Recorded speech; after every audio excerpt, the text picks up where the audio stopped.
I'm Megan Cusack, and welcome back to another episode of Vehicle Care Rockstars. You can make all the money in the world, but you can spend it all just as easily.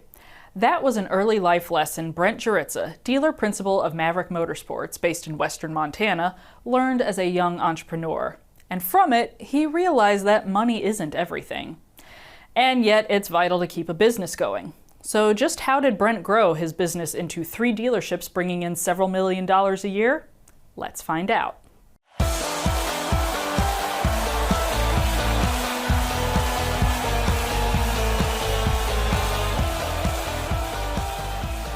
You've been called a serial entrepreneur.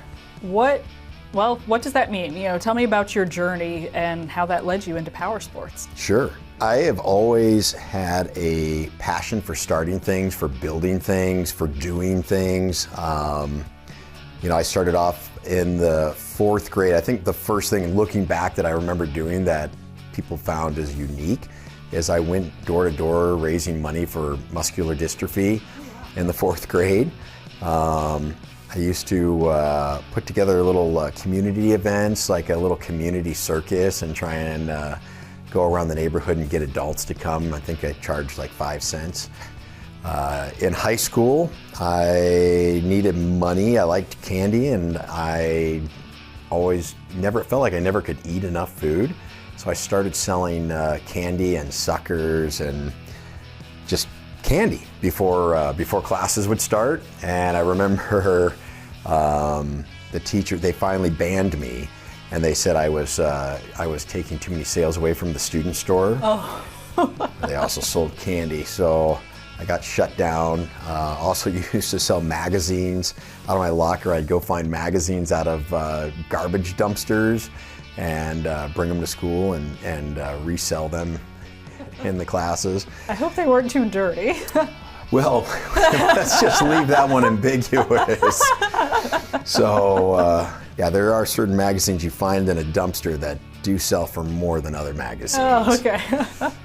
So, maybe not my proudest moments. Yeah, and then I grew up in Missouri and moved to California, and I remember a door-to-door salesperson came by selling the LA Times, and I asked him, how do I do that? And it was a straight commission gig. So at 16, I started selling the LA Times door-to-door and did really well.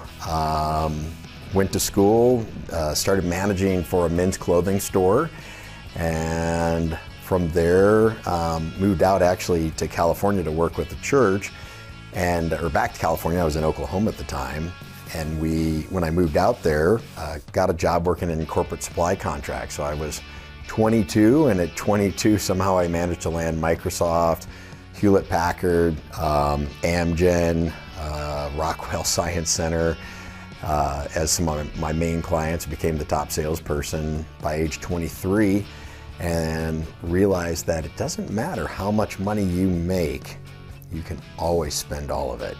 So, which was a good learning lesson, I think. The learning lesson from that was, you can be bold, you can do things at a young age, but money is not the answer to our problems. It's not what makes us successful. It's not what we should gauge success by. And that was a great learning lesson, because being entrepreneurial, figuring out at a young age that I could find ways to make money, but also realizing that I could spend every single dollar of it and have nothing to show for it.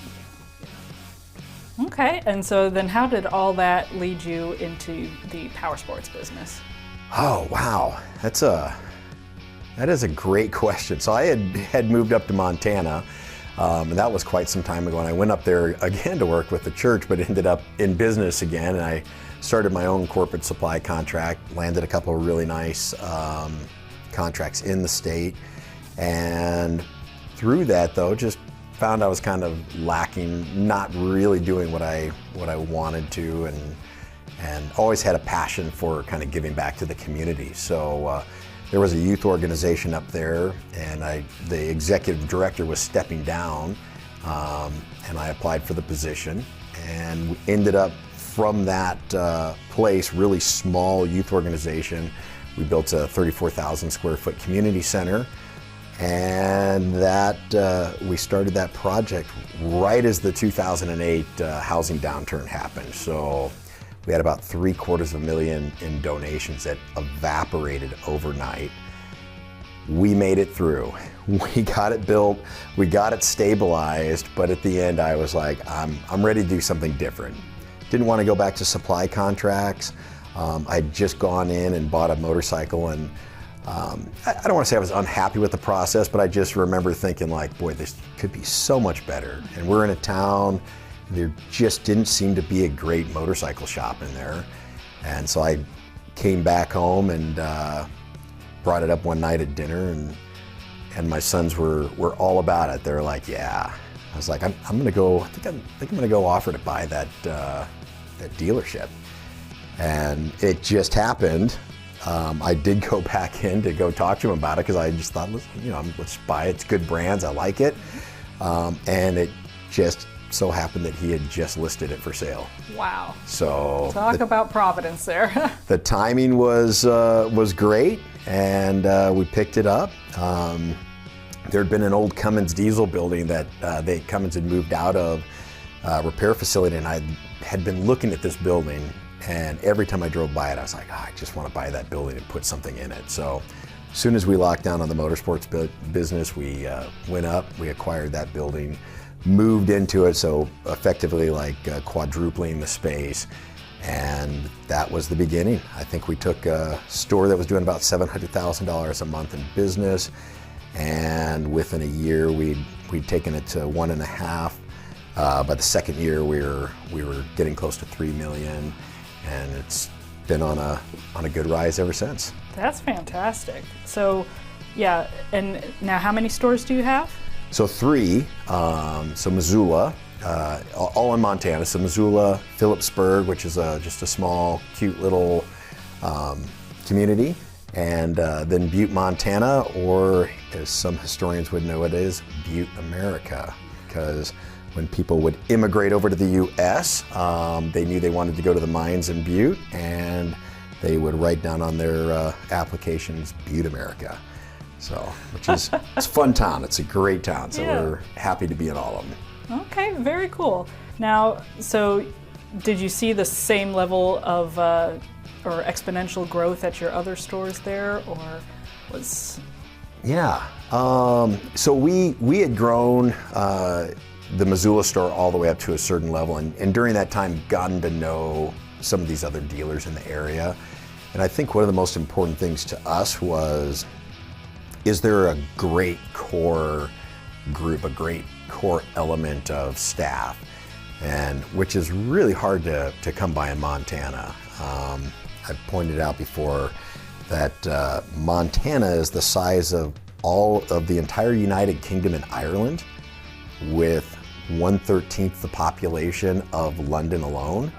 So when you think about how large, but also how small it is, getting talent and getting a good team put together is probably the hardest thing for success. And so we picked the other stores based on the fact that they had great teams in place, and we felt like we could really move in and be a part of their community and their structure.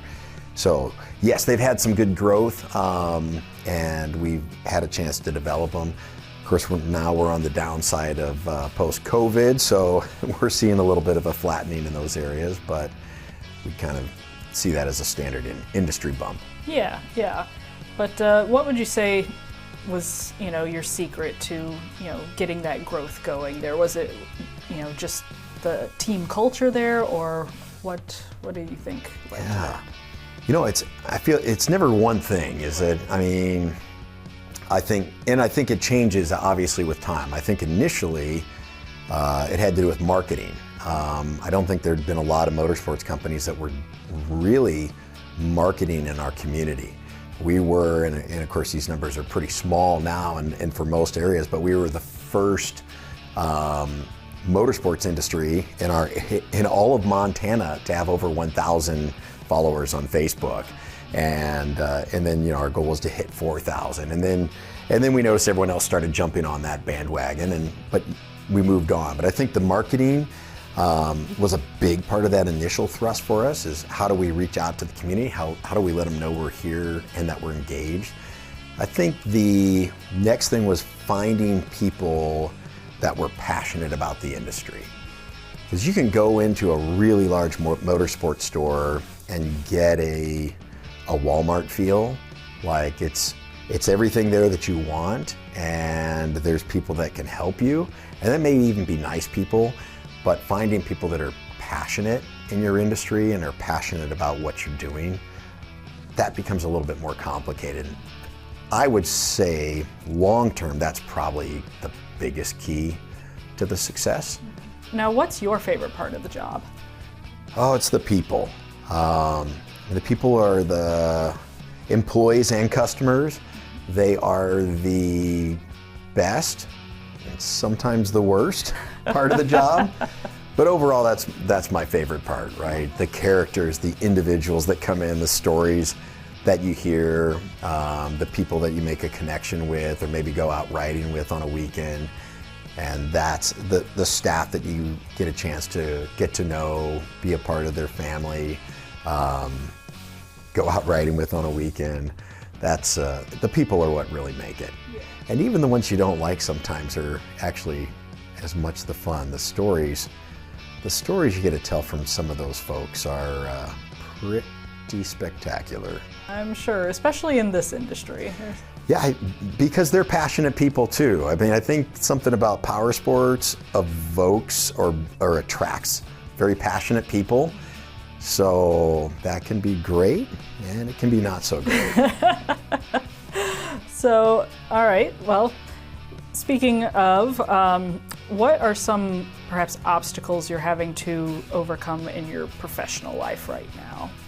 Well, I think the biggest challenge from an industry perspective, and I think we're seeing this across the board, is post-COVID, and I think a lot of us, really tried. We knew, obviously COVID would end. We knew there would be changes in the industry, and we all tried to be ahead of that. And I would say most of us thought that sales would just come to a screeching halt, or they'd slow down, which at this point they are. For us, they're leveling out. But we planned for sales to just kind of come to a halt. And what we didn't plan on was suddenly being over inventoried by all of the manufacturers. And it's easier for us between our 3 stores to say who we don't carry than it is to say everyone we do carry.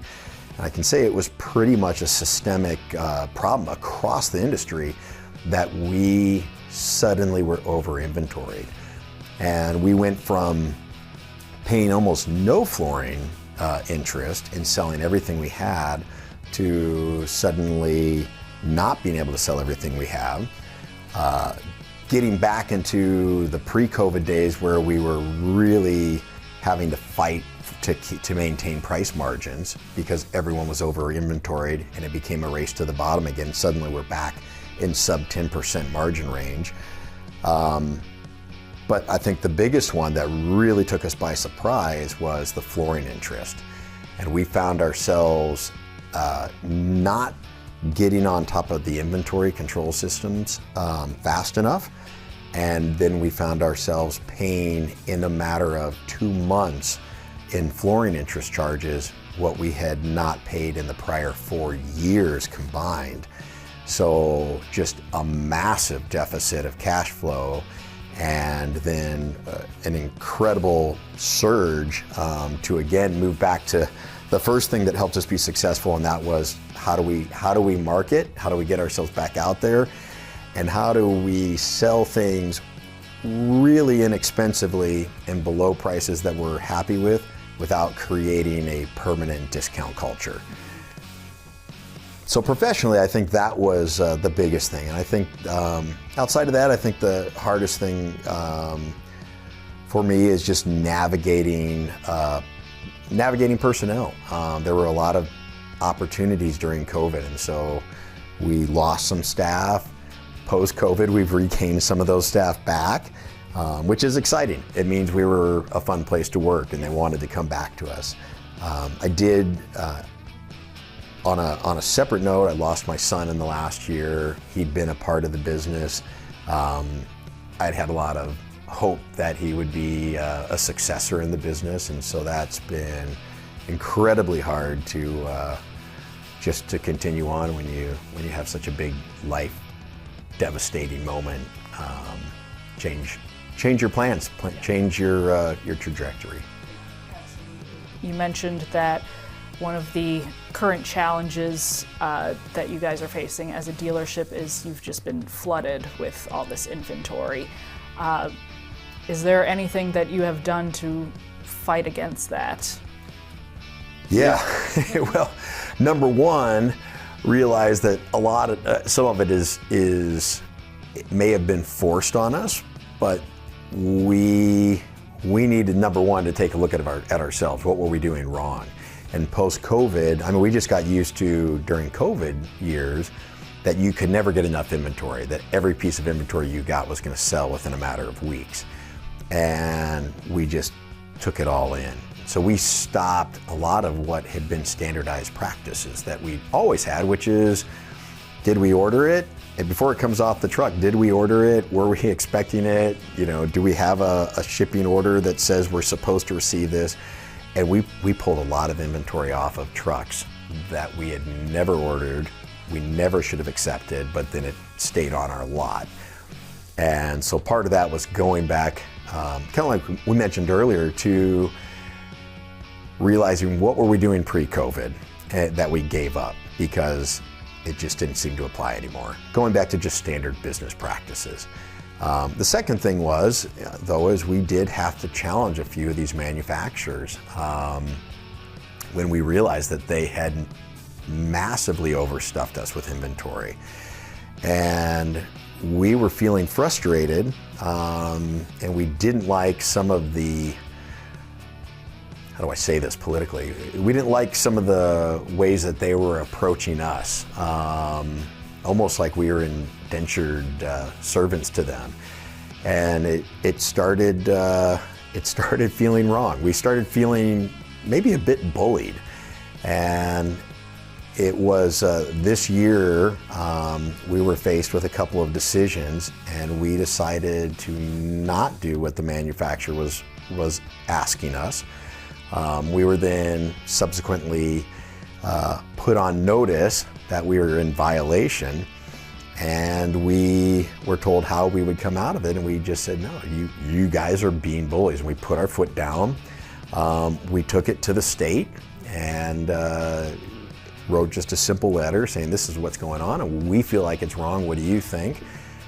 Got 3 rejections from the first 3 departments, and finally Department of Justice did come back to us and said, yes, we think this manufacturer is in violation of 3 of our state ordinances, which are pretty standard ordinances in most states. And so they've now put one of the manufacturers under a full investigation.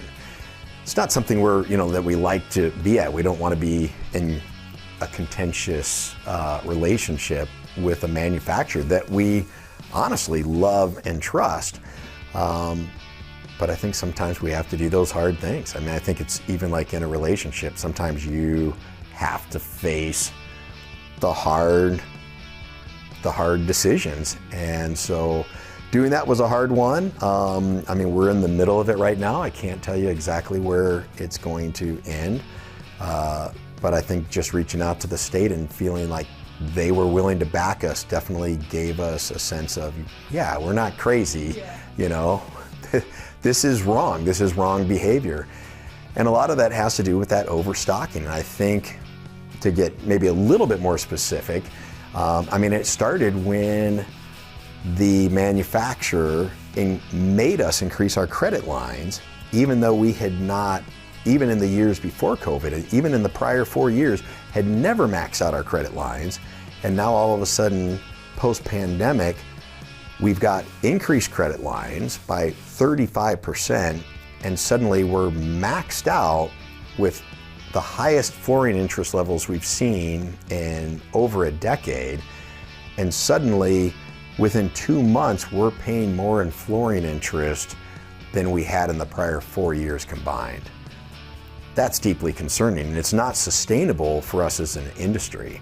And again, we're doing our part to adjust to make sure we're doing the right things to not let that happen again in the future. But when a manufacturer that has a financing arm can say that their sales are flat, but the finance arm is up over 140% in gross profits, something's wrong there.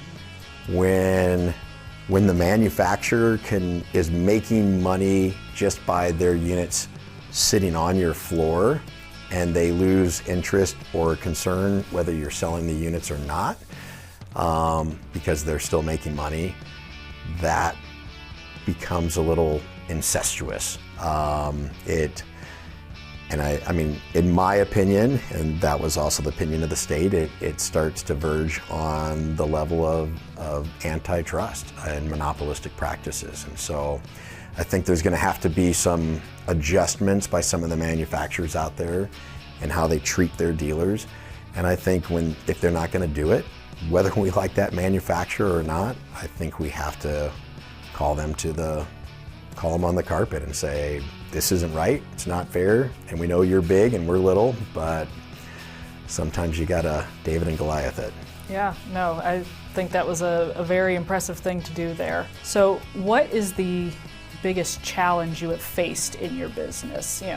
And I know we talked about what you're challenged with now, but just overall, the entire time you've had Maverick Motorsports, what was the biggest challenge? Probably the biggest challenge in motorsports, and this is changing, which also I think is going to potentially change the long-term culture of power sports, is, most motorsports, power sports stores started off 30, 40, 50 years ago as mom and pop stores, and they weren't big things that required a lot of money. It was you started doing what you were doing, and as you made money, you bought more things. The requirements now by a lot of the manufacturers to have specified showrooms and to put pretty sizable chunks of money just into their showroom portion really has put a constant need for cash, where you're continuously investing in the business, and not always in the ways that you would like to, which might be training, or it might be more hires. So I would say, number one, just cash flow from the beginning has always been one of the biggest struggles in growing a motorsports store. But number two, working with the manufacturers and figuring out where that value return is on some of these showroom fixtures and expenditures. Can you actually prove out an actual ROI for them? And it's getting really difficult to justify with some of the manufacturers that you can get that ROI. So that has been a challenge for a while, and it seems to be a growing challenge of not just cash flow, but square footage, and who do you have room for and who do you not have room for, and the days of having 13 manufacturers on a show, in a single building, might need to be rethought. Do we need to give something up? And I don't know if anyone else feels that way, but I don't like giving up anything I have. Mm-hmm. So yeah, and you mentioned you can usually say which manufacturers you don't sell more easily than the ones you do. So it sounds like you have quite a few of them there. We do. Yeah, and it's such a, there's something you love. And again, we're passionate people in a passion-driven industry. And so there's something you find usually to love about every single one of those brands. Whether they're making you money or not, it's really hard to justify getting rid of something, which I know is a big divergence from cash flow. But I think I think it's been that tension all the way through. Some of the cash flow, the biggest cash flow issues we have, is on maintaining manufacturers and whether we can actually produce showrooms that are up to their spec. What do you think makes Maverick Motorsports stand out from other dealerships? Yeah, and you never execute these things perfectly all the time. But I do think, again, it's the fact that we try and engage the customer with where they're at. We do try and see what we can do to meet their need. As I tell our guys, if we are 100% about meeting the need of the customer, helping them to find that perfect bike or that perfect unit, and giving them this great experience from start to finish, then they're going to be customers for life. And one of the things that I think differentiates us from like the automotive industry, which is obviously much more needs-based, we are not needed. There's 85% of our customers don't need what we're selling. They want what we're selling. And so we have to engage them in that passion, engage them in that lifestyle, and really make it something that they're just going to enjoy doing on a daily, weekly, monthly basis. And so when we can communicate that we're not there just to sell them something, but that we're there to bring enjoyment and life, excitement, new experiences to their life, I think that is the big key. And so how do you do that? How do you communicate that? Is that just, you happen to be talking and you share knowledge about, the products on your floor, or is that through, putting on specific events? What does that look like? I think a little bit of both, but I do think a lot of customers come in and they expect a dealership mentality. They expect an auto dealership experience. And it's interesting, you can tell that some of them are coming up like, it's fine, I'm looking, I'll let you know when I need help. And I have personally have told customers, listen, I just want to let you know, we're here because we like what we do and we enjoy what we do and we just want to help you. And you don't have to keep us at arm's length. We're not here to force you to buy something. We're here to engage with you on a journey of excitement. So sometimes you just ask them to invite you into their confidence and put their guard down.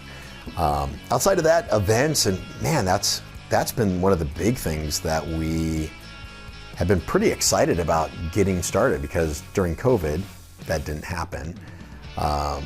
So getting back into that groove, that post-COVID groove, has been a little difficult. I feel like every department has had to struggle with some of the deficiencies or bad habits we got into during COVID. And so events has been something we relaunched this year.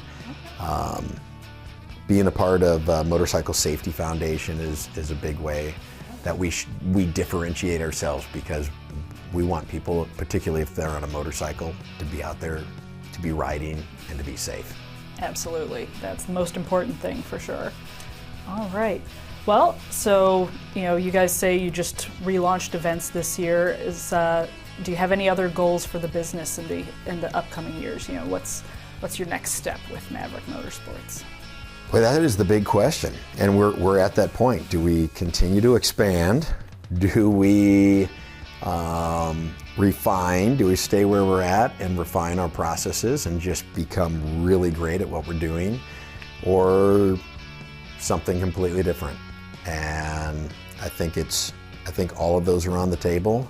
I think it's something. This next week we're going back and we're going to actually be sitting down with all of our employees individually. And we want to ask them that. Where do they see Maverick Motorsports going in the future? Where do they see themselves with Maverick Motorsports? What would they like to change?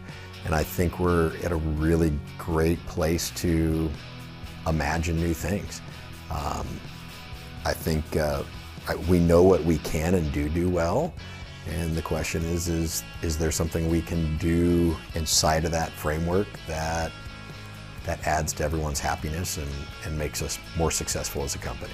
Yeah, I really like that, approach of asking everyone, where do you think the company is going? Although, of course, the flip side to that is that, ask 10 people, you're going to get 10 different answers. Does that feel overwhelming at all? Like you're going to get so much feedback, and how you're going to parse through that, or?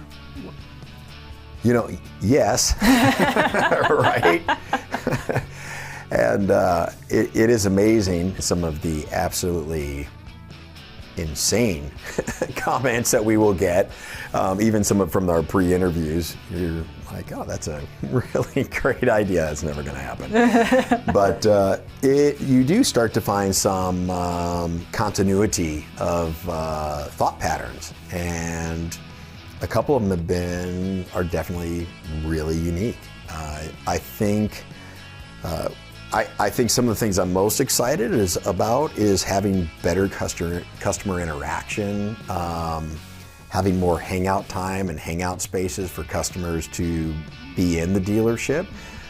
Events has actually been a pretty uniform suggestion across the board with all of the staff. They would like to see more events. So we're really looking at that. How can we do things on a bigger level, not just something that generates sales, but actually becomes systemic to our organization?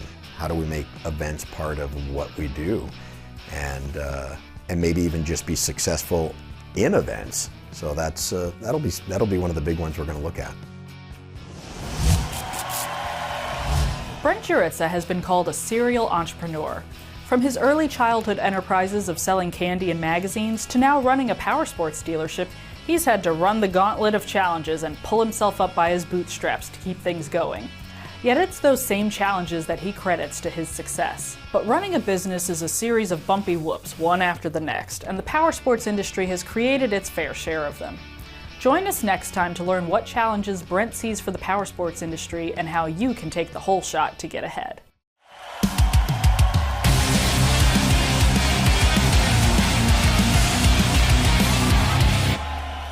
We're going to play a little game called B-Sides to get to know you better. I'm going to give you a series of choices, and you tell us which ones you prefer. Ooh, ready? All right. Okay.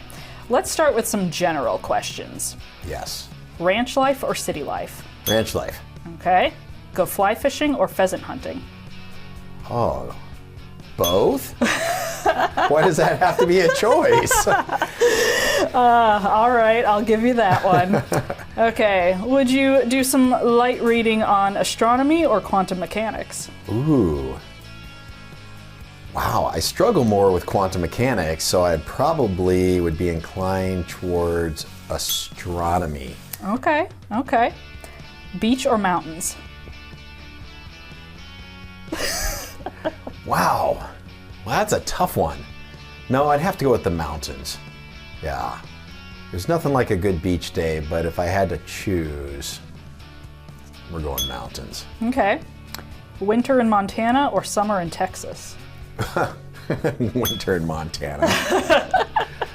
All right, I'll have to take your word for it then. Hop on a plane to Europe or Asia? Ooh, good question. I'm going to go back to Europe. Okay. Where's your favorite place you've been? I have really enjoyed England. I think I'm going to go with England. Okay. Or the UK. All right, very good. And where's your next vacation? Greece. Oh, I like it. Okay. And Muay Thai or wrestling? Or is that how you say it? Muay Thai or wrestling? Muay Thai or wrestling? I'm gonna go. I'm really. I think I'm gonna go Muay Thai. Okay. All right. So that's it for general. Let's go riding. Okay. MotoGP or AMA Pro Motocross? That's an easy one, and it might surprise people since I prefer dirt bike riding to street riding. But I'm gonna go MotoGP. Well, you just answered my next one, which was street bike or dirt bikes. It's dirt bike. Okay. ATV Although I get hurt a lot more dirt bike riding. Okay. So. ATV or side by side? Oh, side by side. Personal watercraft or snowmobile? Wow, Snowmobile. Okay. 'Cause that gets you up in those mountains again. What was your first motorcycle? So I did buy a 79 Honda 450, but I never got it running to the point where I could ride more than a mile. Okay. So I'm going to go with my 86 Ninja. That was red, white, and blue. Nice. That was a great motorcycle. I enjoyed that. Okay. What do you ride now?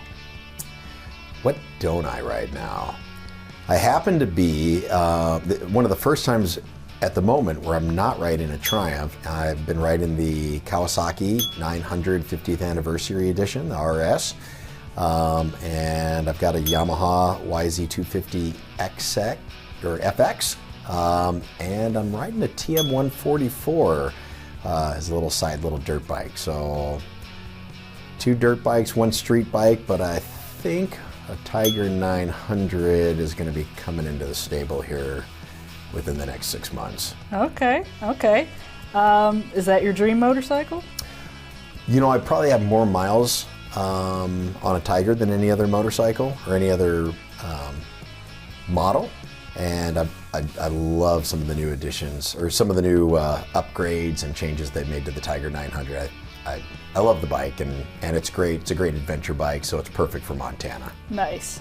So this is Vehicle Care Rockstars, so we do have to move on to your musical tastes now. Ooh, okay. All right. Classical or jazz? Classical. Okay. Rock or pop? Wow. I was not properly prepared for how tough these questions would be. You know, this is a little embarrassing, but I think if I was really honest, I'm going to go pop. Okay. Alternative or country? Alternative. All right. AC/DC or Green Day? Good call. Wow. And I just went to the Green Day concert. They were so good. Green Day. Okay. Billy Idol or Billy Joel? Man. All the tough questions. It's almost like you do this for a living or something. I'm going to have to go Billy Idol. Okay. For King and Country or Toby Mac? Ooh, that's a great one. Toby Mac's such a great entertainer. I'm going to go Toby Mac. Okay. Pink Floyd or Led Zeppelin? Are you going to give me any? Like, are any of these going to be easy? That's not the point of this. Is this for listening or am I getting to see them live? Either way. Oh, well, I do love me some Led Zeppelin, but I think I'm going Pink Floyd. Okay. All right. First concert you attended? Billy Idol. Last concert you attended? Green Day. Best concert you attended? That's a tough one, isn't it? From an entertainment value perspective, I'm going Toby Mac. All right. Well, Brent, you're a rock star. No, I just had people that make me look like one, but thank you.